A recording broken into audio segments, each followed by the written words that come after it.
வாடகை வீட்டில் இருக்கிற டார்ச்சரை பற்றி பார்க்கலாமா? வாடகை வீட்டில் ஓனர் டார்ச்சரை கூட இருந்துடலாம்.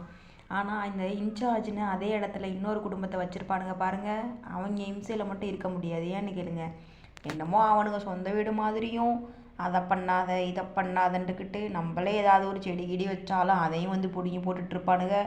அவனுங்க தான் எல்லாமேங்கிற மாதிரியே நடந்துப்பானுங்க. இதில் ஏதாவது அவனுங்களுக்கு ஏதாவது எறும்பு கடிக்கிறாப்புல ஏதாவது சின்ன பிரச்சனை வந்தாலும் சரி, அவங்க வீட்டில் நம்ம பிள்ளைக போய் ஏதாவது பண்ணிட்டாலும் சரி, நம்ம பிள்ளைக அவங்க பிள்ளைகள்கிட்ட சண்டை போட்டுட்டாலும் சரி, உடனே கால் பண்ணி இல்லை வீட்டுக்கு வந்து காலி பண்ணிக்கோங்கப்பா அப்படின்னு எந்த காரணமுமே இல்லாமல் சொல்லிட்டு போயிடுவான்.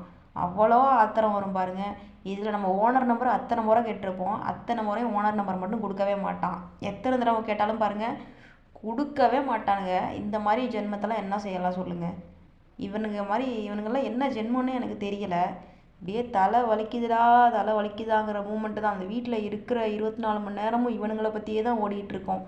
என்னடா இந்த வீட்டில் இப்படிப்பட்ட தொல்லையாக இருக்குது, காலி பண்ணவும் மனசு இல்லாமல் திரும்ப அலையணுமேங்கிற நினப்போட எத்தனை வாட்டி இருக்க முடியும் சொல்லுங்கள்?